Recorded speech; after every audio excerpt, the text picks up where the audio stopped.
Oh, the whole video won't be in 1.5 speed. This great fanfiction is called Cold Rebirth by X-Agent Venom 666X.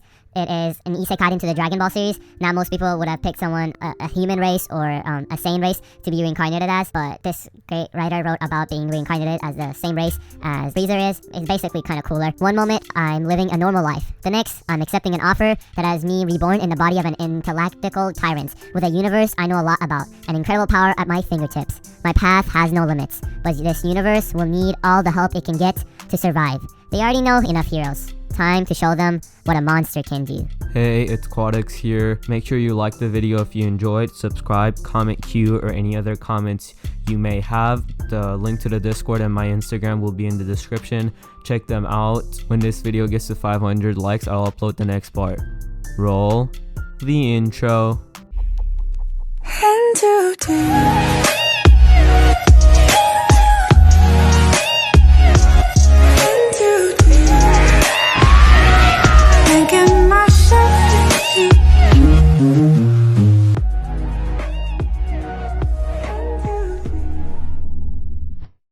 Fate is never fair.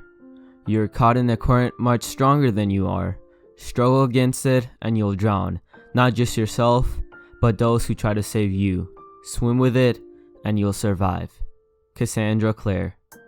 He felt weightless, floating through an endless void as some higher power decided where he would go to spend eternity. So he continued to wait.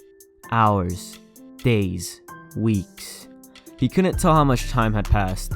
Here, time meant nothing.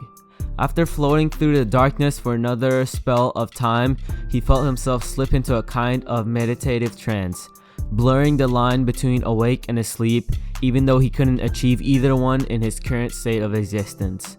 Then, he felt it.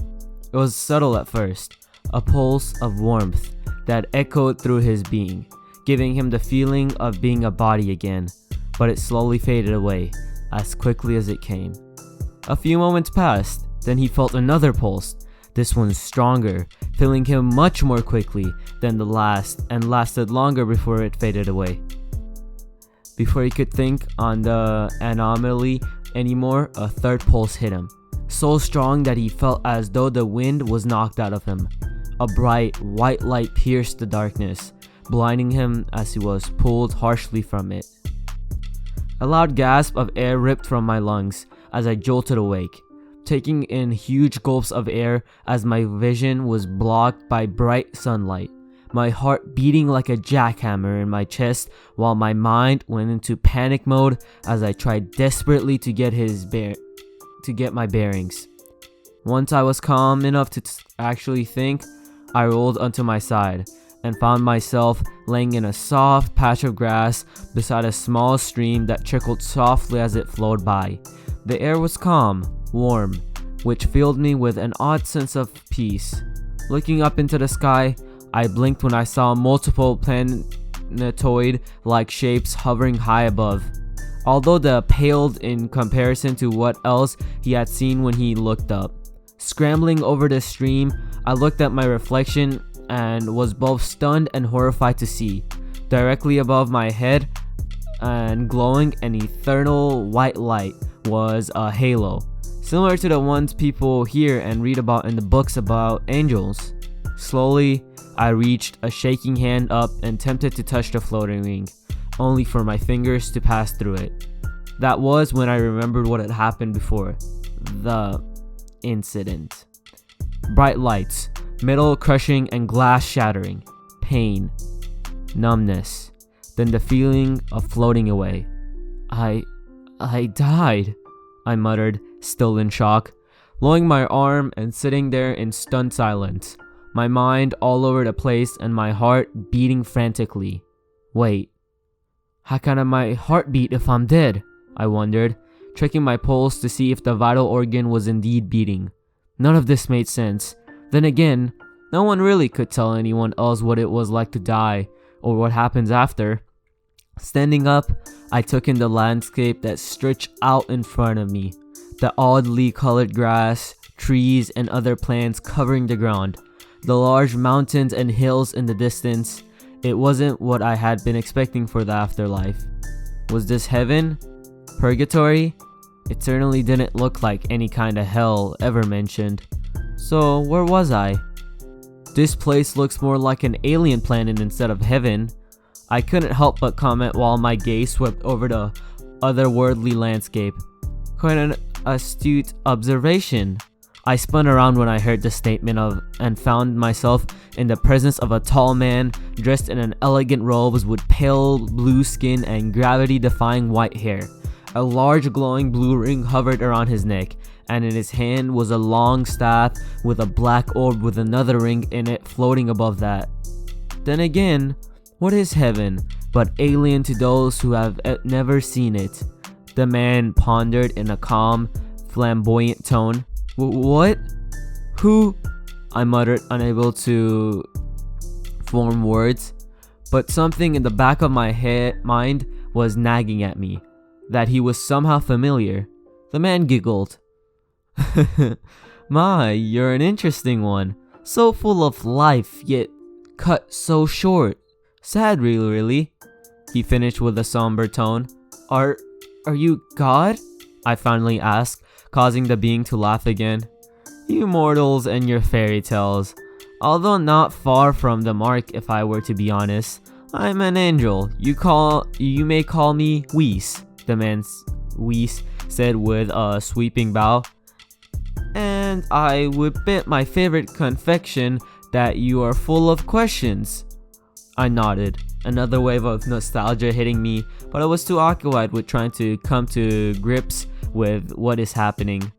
Well, to sum things up simply, you are indeed dead. Although you put up a good fight towards the end, it was an inevitable that couldn't be avoided. Inevitability that couldn't be avoided.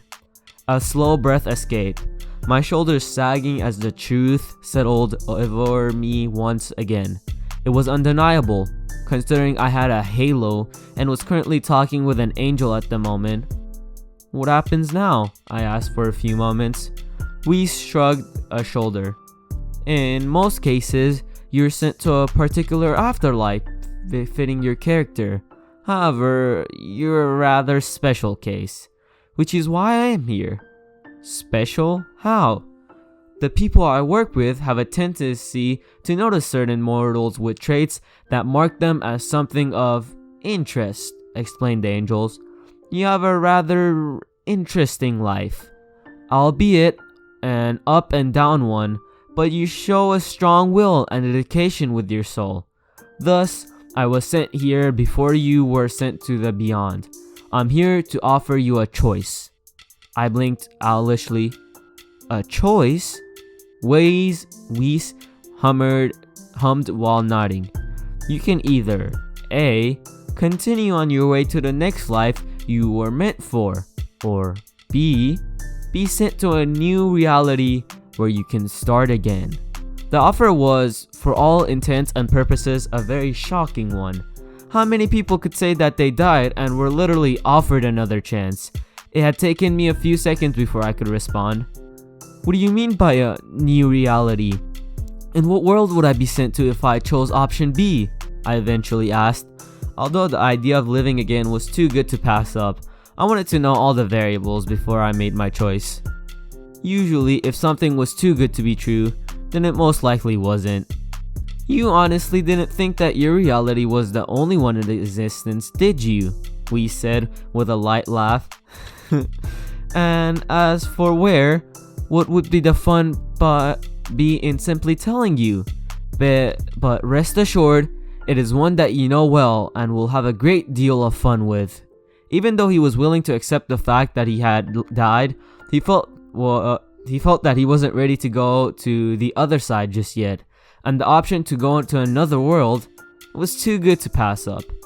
As much as going into the afterlife seems appealing, I don't think I'm ready to take that adventure, I thought to myself, already coming to a decision. I'll take option B. I'm not ready to throw in the towel just yet. We smiled.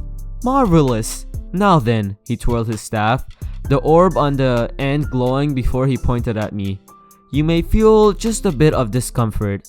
Before I could question what he meant, a beam of light shot from the end of the staff and struck me in the chest. My vision blanked out and everything went dark once again. Third person POV.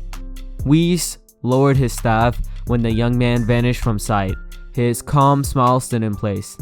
Best of luck to you, my young friend. He honestly believed that his presence will make any sort of difference. The angel turned his attention to the being that had just appeared beside him.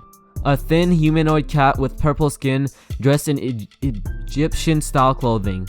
That would depend on him and the actions that he takes, but things will certainly become more interesting for the universe. That much I can say, replied Whis. Humming, the feline being turned and began walking away. I'm going back to sleep. Waking me up if anything interesting happens. Of course, Lord Beerus. First person POV. I found myself in darkness again, but I could hear the dull thump of a heart beating echoed from somewhere close, along with a series of beeping and muffled voices. Time seemed to go on forever. Seconds, minutes, hours. It was hard to say exactly how long I was simply floating there.